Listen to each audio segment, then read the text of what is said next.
we are doing the chapter number 13, that is the direct and inverse proportion. ये कर रहे हैं बेटे, ठीक है। देखिए डायरेक्ट इनवर्स प्रोपोर्शन में फर्स्ट एक्सरसाइज कर चुके हो 13.1, सभी बच्चों की हो गई है 13.1, ऑल हैव डन। बेटा अपने प्लीज माइक्स को बंद कर दो, please mute yourself, mute yourself. देखिए हम कर रहे हैं बेटे एक्सरसाइज 13.1, हमने किया था डायरेक्ट प्रोपोर्शन। डायरेक्ट प्रोपोर्शन हम कर चुके हैं, आज हमने करना है inverse proportion. Inverse proportion means that there is a opposite relation between the two things, ठीक है ना। जैसे फॉर एग्जांपल हमने लिए स्पीड और टाइम, इनवर्स प्रोपोर्शन आप पढ़ रहे हैं। पेज नंबर खोलो सब बच्चे अपनी बात, 209 पेज नंबर ओपन कीजिए और अपनी पेंसिल्स को हाथ में पकड़ेंगे। देखो इसमें हमने पढ़ना है इनवर्स प्रोपोर्शन। क्या है? टू क्वांटिटीज में change in such a manner that if one quantity increases the other will decreases and vice versa, that is known as the inverse proportion। मतलब अगर एक चीज बढ़ेगी तो दूसरी कम हो जाएगी, ठीक है ना। अगर दूसरी बढ़ेगी तो पहली कम हो जाएगी, that is known as the inverse proportion। ठीक है।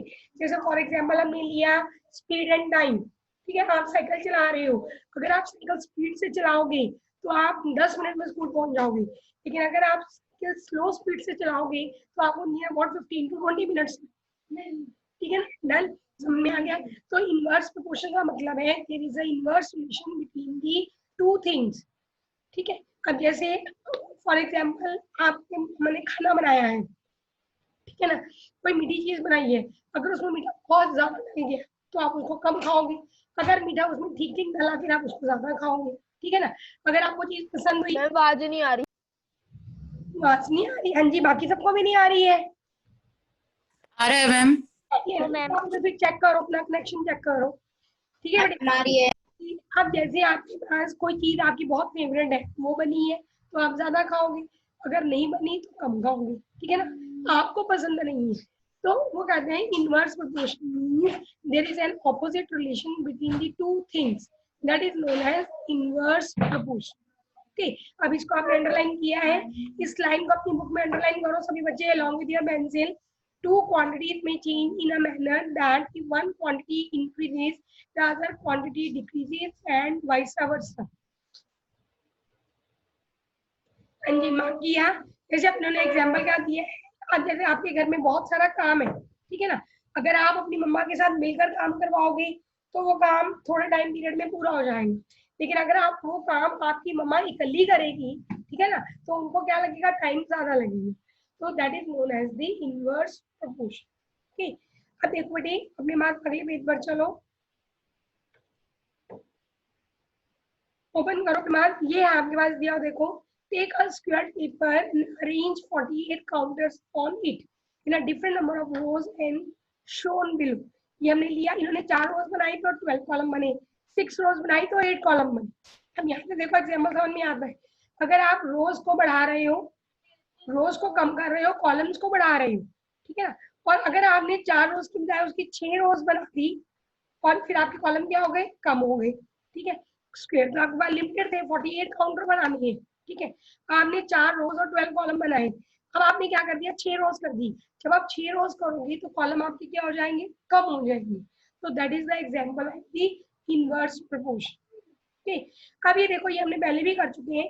When the two quantities x and y are inversely related then x alpha 1/y।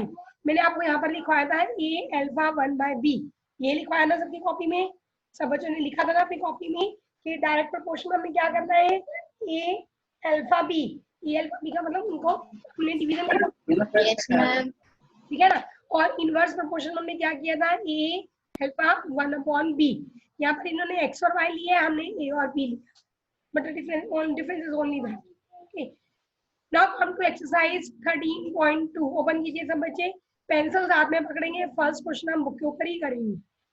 Read कीजिए, फर्स्ट क्वेश्चन क्या है, which of the following are in the inverse proportion. उसे ये पूछा है कि आपको ये पॉइंट्स दिए, इनमें से कौन कौन से नंबर्स हैं जो कि इनवर्स प्रोपोर्शन में आते हैं। पहला है the number of workers on a job and the time to complete the job. चलिए बताइए, who will tell Yes. Me? हाँ शिवम बताओ। Yes. Yes, Yes, ma'am. Reason Yes. Reason reason बताइए। यस, इसने बोला यस, राइट डाउन। ये कहता है yes they are in inverse proportion. Now please tell me the reason. Shivam reason बताओ, मैम पता नहीं। रीजन क्या है बेटे? हमारे पास है number of workers on a job and time to complete the job. You are saying ma'am yes there is a inverse proportion. Now please tell me the reason. Bhavya, open your mic and please tell me what is the reason why there is an inverse proportion. Bhavya, Amandeep, Amandeep, please tell me. Amandeep, बेटे अपने mic को open करके मुझे जवाब तो दो कि क्या आंसर आएगा इसका। Why you are saying? मैं बताऊं? हाँ बताओ बेटा, बताओ। क्योंकि मैम वर्कर्स अगर 10 हो गए तो वो कंप्लीट करने को 2 डेज लगेंगे। अगर वर्कर 5 हो जाएंगे तो फिर 1 डे लगेगा। तो Yes. टाइम कम हो जाएगा और वर्क लगेगा। Yes, वो कहते हैं number of workers on a job and time to complete a job. Yes, there is an inverse proportion between because reason लिखो because when the number of workers increases, time completion is become less. ठीक है ना? जैसे जैसे आप numbers of workers को बढ़ाओगे वैसे वैसे टाइम आपका कम लगेगा। फॉर एग्जाम्पल ले सकते हो, if the work is done by 5 workers then the time is 1 hour, but when we increase the number of workers 5 to 10 then the time is half an hour. ठीक है ना? तो yes there is a inverse proportion between the workers and the time period. Okay, now come to next, time taken for a journey and the distance traveled in a uniform speed. हाँ जी भूमिका, time taken for a journey. हाँ बोलो बेटे। Ma'am ये inverse proportion में नहीं है। Reason क्यों नहीं है?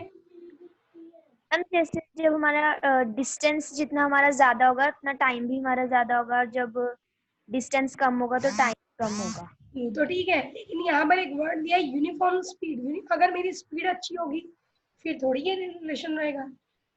यूनिफॉर्म यूनिफॉर्म कांस्टेंट स्पीड नहीं होता जो। Yes yes, uniform speed means constant speed. देखो, if there is a constant speed then there is a inverse relation, then there is a direct relation between the distance and time. ठीक है, अगर यहाँ पर uniform speed word नहीं लिखा होगा, ठीक है ना, then we can't say that there is an inverse proportion or direct proportion. मेरा पॉइंट ध्यान से सुनना। इसका आंसर लिखो नो, इसका आंसर लिखो no. No there is a direct proportion. No मैंने किसके लिए लिखा? इनवर्स प्रोपोर्शन के लिए, कि यहाँ पर इनवर्स प्रोपोर्शन नहीं है, there is a direct proportion. Okay, आप लिखो no there is a direct proportion because speed is constant, because speed is constant. ठीक है, अब ये तो आपने लिख दिया। अब अगर मैं ये कहूँ आपको कि इस क्वेश्चन में यूनिफॉर्म स्पीड वर्ड नहीं लिखा, ये नहीं लिखा, मैंने काट दिया, आपने नहीं काट, समझा रही हूँ, ये नहीं लिखा, then what is the relation between time and distance? Can anyone tell me? What is the distance between time? What is the relation between time and distance? फिर कौन सा प्रपोर्शन होगा? डायरेक्ट होगा, इनवर्स होगा? बताओ। इनवर्स होगा। How you can say that inverse होगा? आपको क्या पता कि उसकी स्पीड कितनी है? आपको तो ये पता ना, स्पीड नहीं ना पता हमें। ठीक है ना, आप अपने घर से निकले हो, ठीक है ना, आपने अपने घर से साइकिल चलानी शुरू की स्कूल तक, ठीक है, मैंने आपका डिस्टेंस मान लो घर से स्कूल तक 1 किलोमीटर है। ओके, 1 किलोमीटर है, टाइमिंग आपको मैंने दी है 15 मिनट। अब मैं कैसे कह सकती हूँ कि आधा किलोमीटर आप 15 मिनट में कवर कर जाओगे? आई कांट से, क्योंकि मुझे नहीं मालूम कि आप कितनी स्पीड से चल रहे हो। अगर तो आपकी स्पीड सेम है फिर तो आप उतने ही टाइम पीरियड में जो है वो नो आएगा इसका आंसर। ठीक है ना, अगर मुझे आपकी यही नहीं पता कि स्पीड आपकी क्या चल रही है तो I can't say anything that there is a direct relation और द इनवर्स रिलेशन। ठीक है, आप इसमें ये लिखोगे, अगर आपको याद है कि time taken and the distance travelled, अगर ये वर्डिंग आता है then you can say that we are not able to say which proportion is applied there because speed is not mentioned. Okay, तो यहाँ पर अब हम क्या लिखेंगे, हमारे इस क्वेश्चन का आंसर क्या है, time taken for a journey and distance travelled in a uniform speed. You are saying yes, you are saying no, there is a direct proportion. Okay, because speed is constant, it means when distance increases, time is also increases. When distance decreases, time is also decreases. Okay. Now next is area of cultivated land and crop harvested. चलिए बताइए कौन बताएगा, area of cultivated land and crop harvested. Chanpreet बताइए बेटे. area of cultivated land and crop harvested, whether there is a inverse proportion or direct proportion. Chanpreet मैंने bike को open किया करो जल्दी. No. क्या नो, इसका नो आंसर दे रहे हो. ये कौन बच्चा है जो स्क्रीन को खराब कर रहा है, रिकॉर्डिंग चल रही है. मैंने यही प्रिंसिपल मैम को भेजना है कि देखो एक क्लास के बच्चे ऐसे स्क्रीन को खराब करते हैं. जिस भी बच्चे ने किए इसको रिमूव करो जल्दी से, और अब करो इसको. हाँ जी चंद्रित, आपने बोला इसका answer no. How you can say that is a no. आप कैसे कहोगे बेटे किसका आंसर नो आएगा.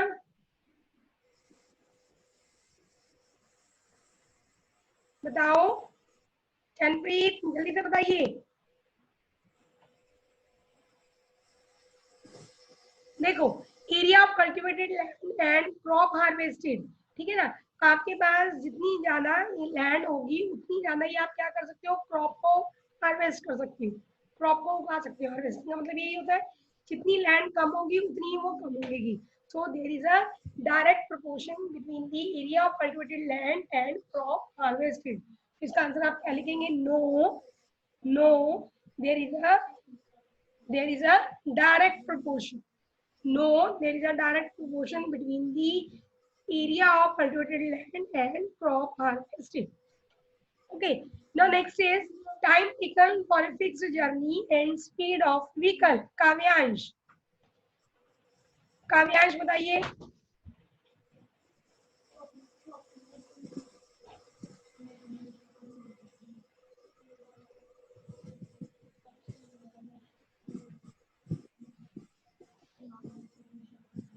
काव्यांश मीडियम में माइक को ओपन करो जल्दी से. Please tell me time taken for a fixed journey and speed of a vehicle. हाँ जी क्या है, आप देखो यहाँ पर रिलेशन बिटवीन किसने दिया बेटे, टाइम और स्पीड में. ठीक है ना. तो जितनी ज्यादा आपकी स्पीड होगी उतना ही आपका टाइम क्या लगेगा, कम लगेगा. ठीक है ना. और जितनी स्पीड आपकी कम होगी उतना ही टाइम आपको क्या लगेगा, ज्यादा लगेगा. अब यहाँ पर आंसर क्या लिखोगे, क्या लिखोगे, yes there is a inverse proportion. क्या आंसर लिखना है हमने इसका, यस. लिखो answer, yes. Yes, there is a inverse proportion between the time and speed. It means as speed increases, time reduces. As speed reduces, time increases. Okay. Now next, population of a land and area of land per person. जी बताओ, अकेला बताओ. Area of land, sorry, population of a country and the area of land per person. Please tell me. It's an inverse proportion. It's an inverse proportion. How you can say that it is an inverse proportion? क्योंकि ma'am population जितनी ज्यादा होगी उतनी एक land पे बंदे ज्यादा होंगे, जितनी कम होगी उतने बंदे कम होंगे. बंदे नहीं कम होंगे, उतना हर पर्सन को जो लैंड है वो कम मिलेगी. ठीक है. आंसर ठीक है आपका, yes there is a inverse proportion. Right down अपना आंसर यहाँ पे लिखो बेटे, yes. Yes. Yes, there is a inverse proportion between the population of a country and the area of land, because as population increases, area of land per person decreases. ठीक है ना. As population decreases, area of land per person increases. ठीक है. तो जैसे जैसे वो कहते हैं कि लैंड हमारी पॉपुलेशन बढ़ेगी वैसे वैसे हमारी जो लैंड पर पर्सन है वो कम होगी. ओके. चलिए नेक्स्ट हम करते हैं क्वेश्चन नंबर 2. निकालिए अब अपनी कॉपीज. अब हम करेंगे बेटे कॉपीज के ऊपर. कॉपी में करिए, डालिए एक्सरसाइज 13.2 क्वेश्चन नंबर 2.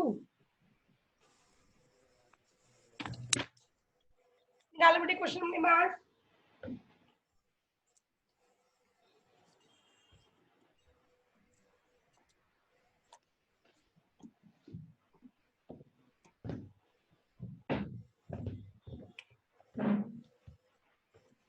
हाँ जी, पढ़ा आपने क्वेश्चन बेटे? बच्चों ने क्वेश्चन को रीड आउट करो क्या है।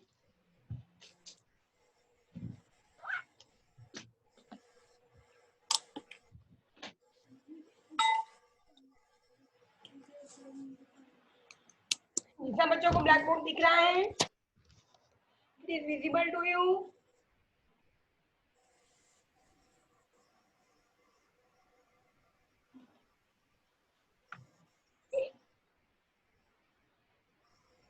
No ma'am.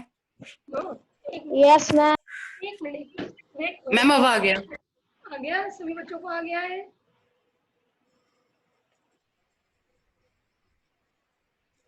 आ गया।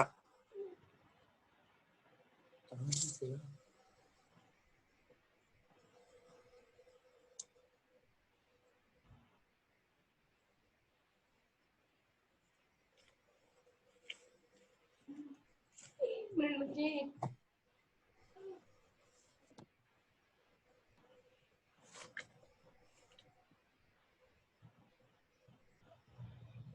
देखो क्वेश्चन क्या है। क्वेश्चन है आपके पास दिया हुआ हमने,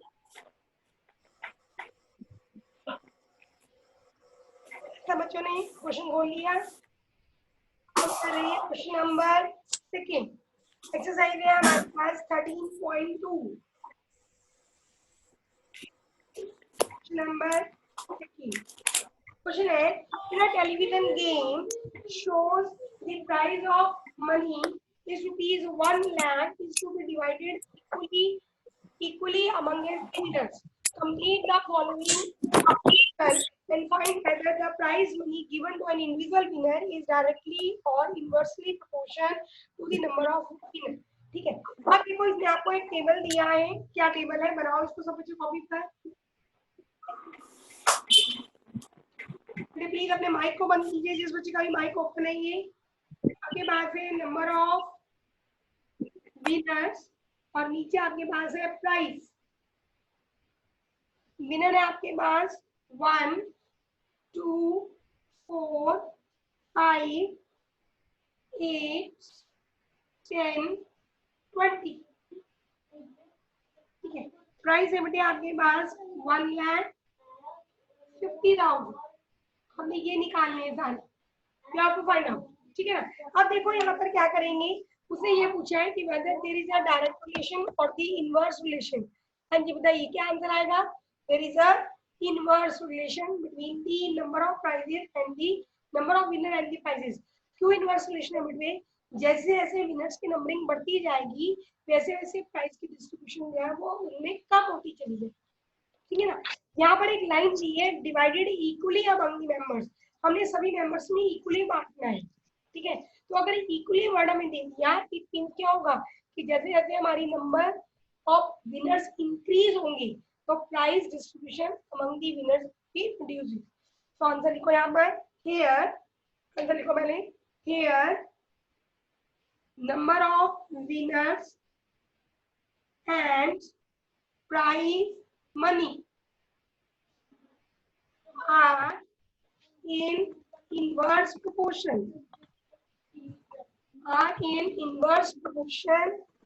because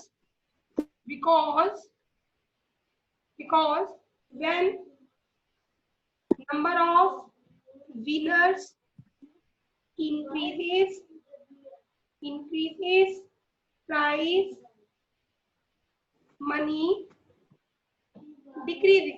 पहले तो हम ये लिखेंगे, price money decreases and vice वर्सा।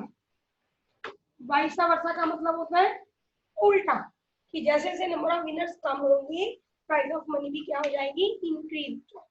ठीक है, ये तो एक पार्ट का हमने आंसर दे दिया। अब दूसरा पार्ट हमने पूछा है कंप्लीट द टेबल। इस टेबल को कंप्लीट कीजिए। तो हम इस टेबल को कंप्लीट करते हैं। देखो ये हो गया सब बच्चों का। हाँ जी, ये लाइन लिख ली बेटे सबने। Here number of winners and prize money are in inverse proportion because When number of winners increases, prize money decreases and works hours. Eight class on to return and ये done. No ma'am. लिखो बेटे जल्दी से लिखो फिर speedly जल्दी से लिखिए।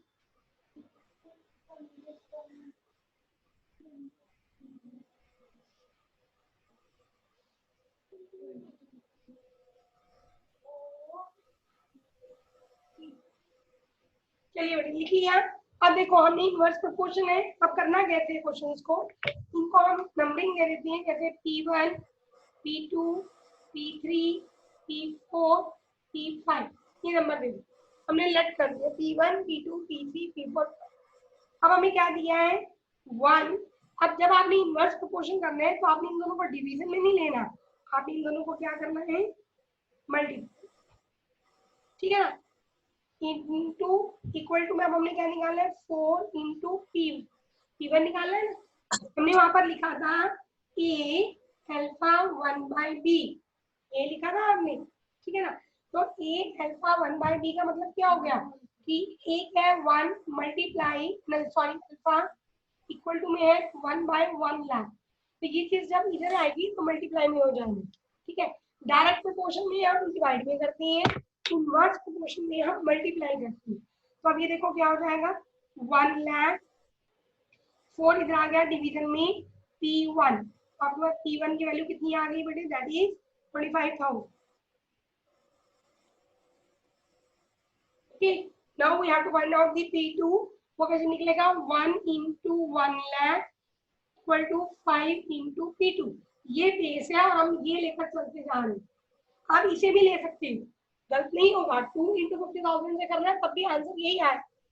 तो 1 lakh upon 5 equals to P2, ये आपके पास कितना आ गया बेटे 20,000, P2 equals to 20,000। Okay now third 1 into 1 lakh equals to 8 into P3, तो 1 lakh upon 8 equals to P3, ठीक है।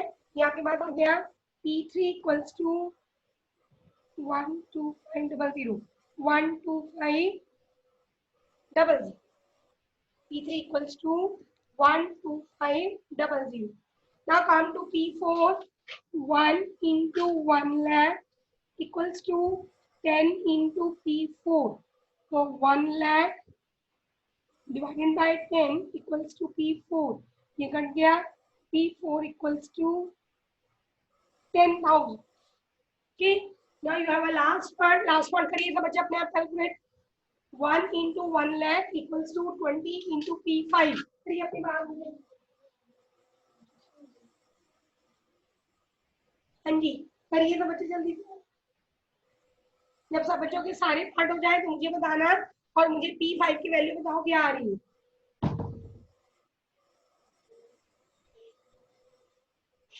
P5 की वैल्यू बतानी है मुझे, सभी बच्चों ने क्या की है।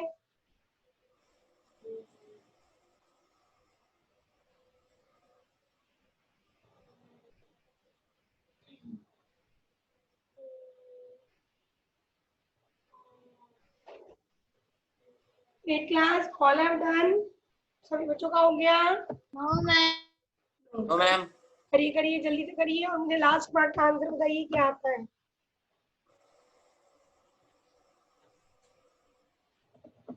मैम लास्ट का आंसर है 5000। यस लास्ट का आंसर आएगा 5000।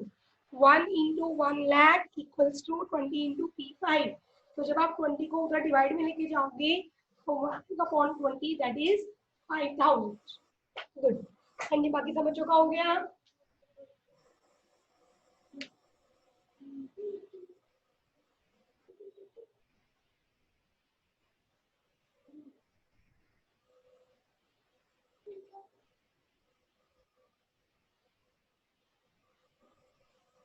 हाँ जी बेटे डन, चले आगे अगले पार्ट पर।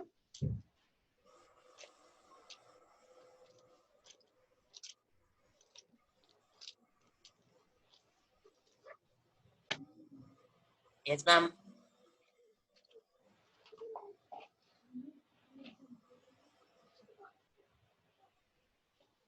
चले लास्ट पार्ट कर लिया, लास्ट पार्ट नहीं मैं कर रही थी, जो कर लिया लास्ट पार्ट खुद।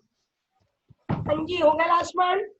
चलो आगे चलिए, read out question number 2 third. Question number 3 देखिए, देखो लास्ट पार्ट में फिर भी कर देती हूँ। इसका फिफ्थ पार्ट आपने ये किया होगा 1 into 1 lakh equals to 20 into P5। तो बेटे ये हो गया 1 lakh upon 20 equals to P5।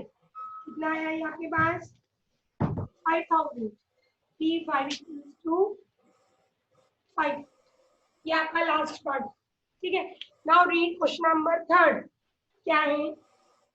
Rahman is making a wheel using the spokes. He wants to fix equal spokes in each of it.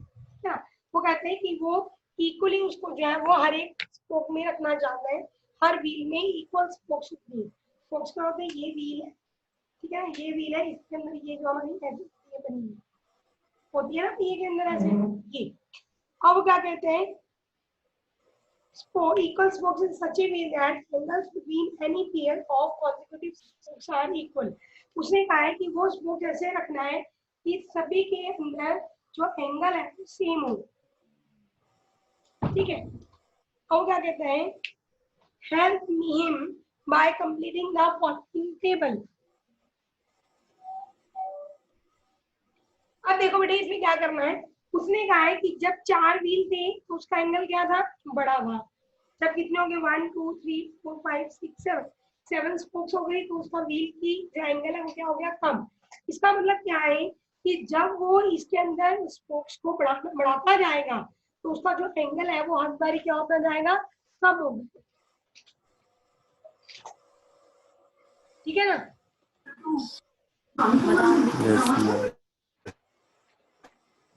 ठीक है ना बेटी? तो जैसे जैसे वो अपने एंगल्स के अंदर अपने व्हील के अंदर स्पोक्स को बढ़ाएगा उसका एंगल हर बार क्या होगा? कम। अब देखो यहाँ पे क्या एंगल बनता है? 90 डिग्री, ठीक है। जब वो इसमें 1 2 3 4 5 लिए तब उसका एंगल कम हो गया।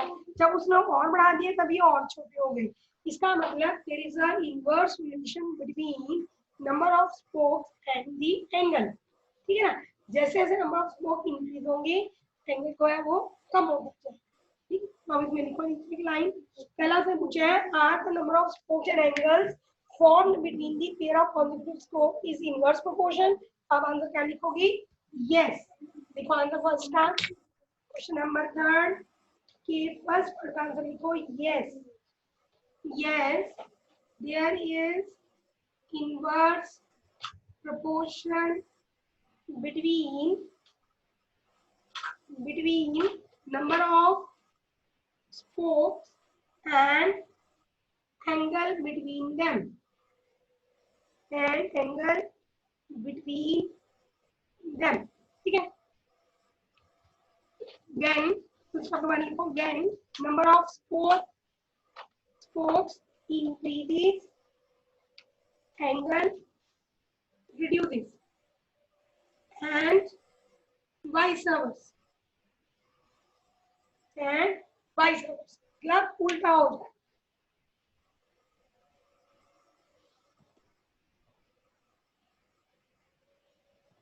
ठीक है ना? आगे बढ़े समझ में? डन। ये तो आपके फर्स्ट पार्ट का आंसर। अब आ जाओ सेकंड पार्ट में। Calculate the angle between the number of consecutive spokes on a wheel with 15 spokes. पर ये पार्ट करने से पहले हम क्या करेंगे? जो हमने ऊपर एक टेबल दिया हमने पहले वो टेबल पूरा करना है, तो हम उस टेबल को पूरा करें, ठीक है। अपना ये टेबल क्या आपके पास? टेबल बनाओ। टेबल क्या आपके पास बचे? देखो पहला टेबल में आपके पास नंबर ऑफ स्पोक्स, नीचे क्या है? एंगल, ठीक है। आपके पास है 4 6 8 10 12, ठीक। और यहाँ पर बेटे आपका एंगल है 90 डिग्री 60 डिग्री, हमें ये निकालना है, ठीक है। तो हमें एंगल निकालना है, उसको नंबरिंग दे दो A1 A2 A3, कुछ भी लिख सकते हैं हम, ठीक है। तो पहला निकालो। अब हम बेस इसको लेते हैं और ये 3 फाइंड आउट करते हैं, ठीक है। कैसे करोगे? देखो क्या है? 4 into 90 degree equal to 8 into A1, ये हो गया 360 अपॉन 8 इक्वल्स टू A1। हाँ जी, A1 की वैल्यू बताओ, क्या आएगी A1 की वैल्यू? 45 डिग्री। डन। अगला पार्ट करो, 4 into 90 degree equal to 10 into E2। तो ये हो गया बेटे 360 upon 10 equals to E2। E2 कितना हो गया? 36 डिग्री। थर्ड पार्ट है आपके पास 4 into 90 degree equals to 10 into E3। तो ये हुआ बेटे 360 upon 12 equals to E3। E3 equals to 3, तो सॉरी 30। अब देखो यहाँ पर नंबर ऑफ स्पोक कितनी थी? 8 थी, तो एंगल हो गया 45। जब नंबर ऑफ स्पोक 10 हुई तो एंगल हो गया 36। जब नंबर ऑफ स्पोक 12 हुई तो एंगल हो गया 30। इसका मतलब जैसे जैसे नंबर ऑफ स्पोक इंक्रीज हो रही है एंगल आपका क्या हो रहा है? रिड्यूस। Okay done. ये तो आपका टेबल हो गया। फर्स्ट पार्ट हमने कर लिया। Now come to second part. Second part में पूछा उसने calculate angle between a pair of spokes on the wheel with 15 spokes. तो हम इसका सेकंड पार्ट करते हैं। सेकंड में ये टेबल आप छोटा सा दुगना बनाओगे। क्या लिखोगे बेटे? नंबर ऑफ स्पोक, नीचे आपने क्या लिखना है? एंगल। ठीक है। अब आप इन सब में से जो टेबल आपने ऊपर पूरा कर लिया, कोई भी एक वैल्यू उठा सकते हो। किसी भी वैल्यू को उठा लो, कोई भी बच्चा, आंसर सेम आएगा। यहाँ पर तो हमें दे दिया 15 स्पोक, एंगल हमें पता नहीं। यहाँ के लिए मुझे वैल्यू आप बताओ कौन सी उठाओ मैं? बताइए 8 क्लास, कोई भी एक वैल्यू उठा लो। 6/60 उठा ले कि 4/90 उठाना? हाँ जी, 6/60 लेकर चले, क्या आंसर निकलता है हमारा? Yes ma'am. चेक करें उसे, क्या एंगल निकलेगा। तो करो, इसको सॉल्व करो। जब आप इसको सॉल्व करोगे तो 6 इंटू 60 डिग्री 3 इंटू एक्स, यही आएगा ना जी? ठीक है, तो इसको सॉल्व करो। 36 degree upon 15 equals to x. Solve कर लो। आपके पास x की वैल्यू क्या आ गई? 24 डिग्री। अब आप कोई बच्चा इससे निकाल कर देखो, आंसर सेम आएंगे। आंसर आपका सेम आएगा बेटे, 24 डिग्री। चलो आगे नेक्स्ट पार्ट में देखो क्या है। How many spokes would be needed if the angle between a pair of spokes is 40 degree. अब अगले पार्ट में, इस पार्ट में आपको स्पोक्स दी थी, एंगल निकालना था। अगले पार्ट में एंगल दे दिया, स्पोक्स नहीं। करो वो पार्ट। ये हो गया सब बच्चों का। ऊपर वाला पार्ट हो गया बेटे, ये टेबल वाला पार्ट हो गया सब बच्चों का।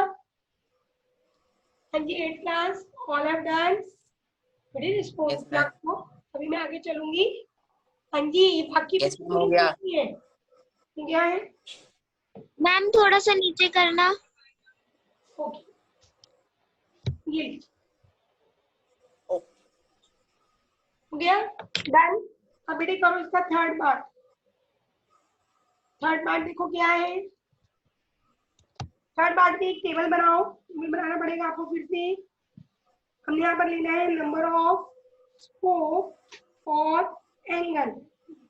अब इसमें हमारे पास नंबर ऑफ स्पोक हमने उठाया 490 डिग्री।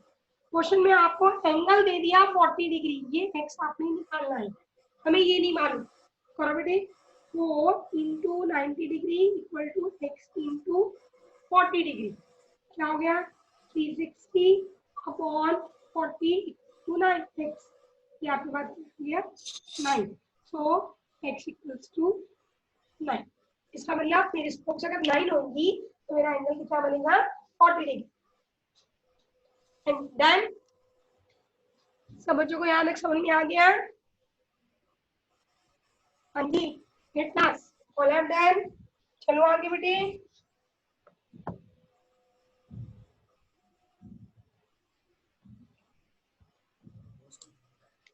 No ma'am. ये हो गया बेटे सबका, ऑल हैव डन। हाँ जी हो गया है। 8 class, please give me response. Yes ma'am, हो गया। हो गया। चलो अब अपनी मैथ की बुक खोलो, मैथ की बुक निकालो सब बच्चे।